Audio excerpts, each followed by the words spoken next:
How can we improve communication and interaction between you, future health professionals, and patients to ensure delivery of good healthcare for all, no matter where your patients come from or who they are?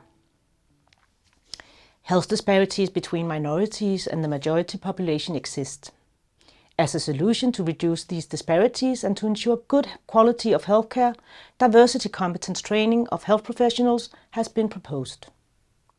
Diversity competence consists of a set of congruent competences focusing on knowledge, awareness, and skills, and includes an intersectional approach. Diversity competence training aims to improve understanding, interaction, and communication between the health professional and patient with their individual identities. In this talk, I will primarily focus on the awareness part, which covers awareness of own identity, awareness of own implicit bias related to diversity and tendency to stereotype, and how this shapes our beliefs and understanding of others and thereby impact our interaction and communication with patients. Identity is the unique set of characteristics that can be used to identify a person as themselves and no one else. The most commonly used identity markers are seen here. All these markers is part of your identity, of who we are. This means that our identity is socially constructed and consists of multiple and variable factors. Your identity can change over time. For example, age, marital status, socioeconomic status. Intersectionality refers to the ways in which different aspects of a person's identity can expose them to overlapping forms of discrimination, marginalization, disadvantage, invisibility, or stigmatization due to society's power structures and norms. For instance, a woman with ethnic minority background who can experience the disadvantage of being a woman and belonging to an ethnic minority. A stereotype is any thought widely adopted about specific types of individuals or certain ways of behaving intended to represent the entire group of those individuals or behaviors as a whole. Like society in general, we health professionals are thinking in stereotypes. Behavior and convictions of providers are influenced by, for example, race and ethnicity of the patient. Providers often support on categorical representations in an attempt to understand the other. Let me give you an example. One stereotype that health professionals in the US hold and that can affect medical relationships is that Black patients won't comply with my instructions about taking this medicine, or they won't be able to afford it, so there's no point in prescribing it.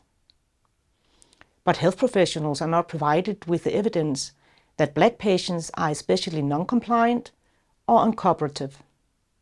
Research does not support the association that Black patients are more non-compliant in healthcare settings. Stereotypes can also be reinforced by the educational system, by inadequate teachers and textbooks. Here's an example of a nursing textbook from 2017 that includes an overview called Cultural Differences in Response to Pain. For example, you can read about Muslims, that they may not request pain medicine, but instead thank Allah for the pain. You can also read that Black people often report higher pain intensity than other cultures because they believe pain and suffering are inevitable.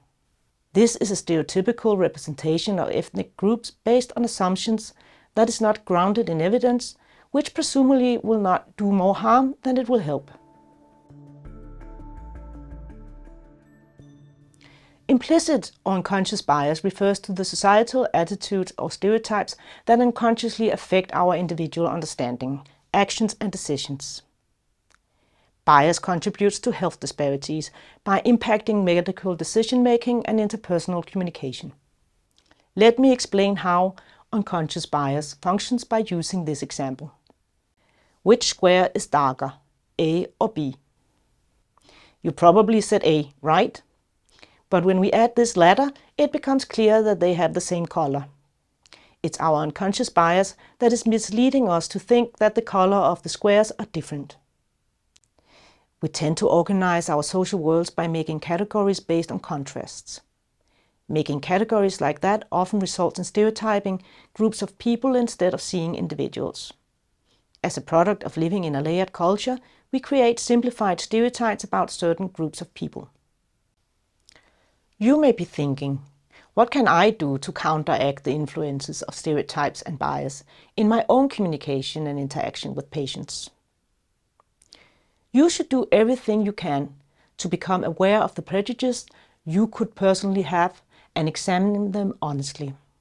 The prejudices you know you have, but also those that demand some digging to recognize them.